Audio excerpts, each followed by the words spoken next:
Telugu digital media network లో political కేటగిరీలో number 1 కేవలం 72 గంటల్లో 1,50,00,000 వ్యూస్ పైగా పాపులర్ టీవీ నెట్వర్క్. మీ పేరండి?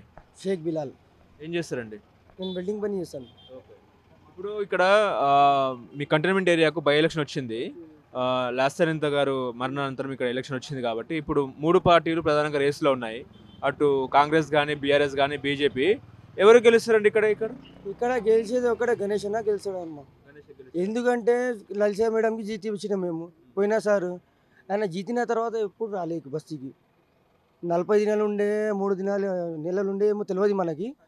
వచ్చిన ఒక్కసారి కూడా చెప్పలేదు మనకి బస్తీలో వచ్చి. ఇప్పుడు వచ్చి ప్రచారం చేస్తే ఇంకా వాళ్ళ అక్క వచ్చి చెల్లె ఒక్క తెలియదు కానీ ఇప్పుడు వచ్చి చేయి అంటే చేయలేము. ఇప్పుడు ఇందులో గణేష్ అన్న పని ఉన్నట్టే చేస్తాడు, లేకున్నా కూడా చేస్తాడు. ఆయన పని జీతినా కూడా చేస్తాడు, లేకున్నా కూడా చేసేవాడు. ఆయన చేసిండు గణేష్ అన్న పని. వాళ్ళు చేస్తారని మాకు నమ్మకం ఉంది. కంటే ఏమేమి పనులు చేశాడు గణేష్ గారు? बसीला बनी ना वो आदमियों को परेशान है कुछ है तो हम घर को आके ठहरे तो कुछ काम करे गणेश ना आगे. इन लोगों नहीं मिलते लोग जीते बाद में मिलते వీళ్ళు దొరకరు. వీళ్ళు జీతిన తర్వాత ఇప్పుడు గెలిచిన అంటే మళ్ళీ 5 సంవత్సరం కింద వస్తున్నాయి వాళ్ళు. సాయన కూడా అట్లనే 5 సంవత్సరం తర్వాత కనిపిస్తాడైనా ఎవరికి కనిపించలే. బిడ్డ కూడా జీతింది అప్పుడు కూడా పిల్లిని దేవుడు పంపించి తీసుకోండి. ఇప్పుడైతే మాకు నమ్మకం గణేష్ అన్న. ఎందుకు గణేష్ గారి మీద నమ్మకం? ఎందుకు? ఆయన కలిసాడు కదా ఆయన మాట మీదే ఉంటాడు. ఆయన ఏమైనా చెప్పినా అనుకో వస్తున్నా అంటే వస్తున్నాడు ఆయన. వీళ్ళు రారన్న గణేష్ అన్న ఒక మాట మీద ఉంటాడు ఆయన. ఎందుకంటే ఆయనకి గెలిపిస్తాం. కాంగ్రెస్ రావాలని మాకు బాధ్యత ఉందన్న. టీఆర్ఎస్ పోయింది ఎప్పుడు. టీఆర్ఎస్ పని అవుతలేదు ఇప్పుడు. కాంగ్రెస్ పని అవుతుంది ఇప్పుడు. కాంగ్రెస్ గెలిచి మా నమ్మకం. ఓకే, ఇక్కడ మరి బీఆర్ఎస్ పరిస్థితి ఏంది? అసలు ఉందా ఏం లేదన్న, అయిపోయింది గతం. బీఆర్ఎస్ పని అయిపోయింది.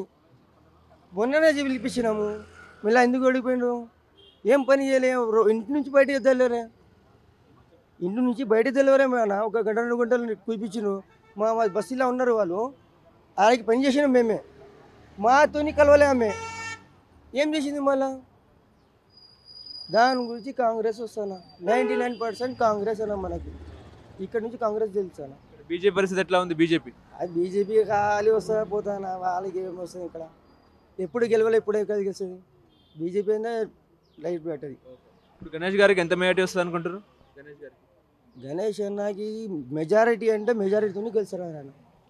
ఆయన లోపల నుంచి పని చేస్తాడు, మనసు నుంచి పని చేస్తాడు ఆయన. బీఆర్ఎస్ అయిపోయింది పని. ఇప్పుడు అయిపోయింది పని. 99% గణేష్ అన్న గెలుస్తాడు ఆయన. ఇప్పుడు ఆయన గెలిస్తే ఏమేమి పనులు చేస్తారని మీరు అనుకుంటున్నారు? మా బస్సు చిన్న చాలా పనులు ఉన్నాయన్న. కాలువ ఉన్నది. కాలువ ఇప్పుడు సాయన్న ఇన్ని సంవత్సరం ఉండే అన్న సీట్ మీద. ఇప్పుడు దాకా మా బస్సులో కాలువ పని కాలే. మీకు కావాలంటే వీడియో పంపించంటే పంపిస్తాను మీకు. ఇప్పుడు ఆ కాలువది పని కాలే. నేను కూడా వచ్చింది అమ్మాయికి చెప్పినా నేను, మేడం మా కాలువ పని కాదు. లే ఇట్లా కాదు, మా చెల్లె ఇట్లా అయిపోయింది కదా, ఇట్లా అయిపోయింది అంటే ఏం చేయము. ఏమో బిల్లు శాంక్షన్ చేయాలి కదా, ఏం చేయాలి. గణేష్ అన్న చేస్తాడని నమ్మకం ఉన్నదన్న.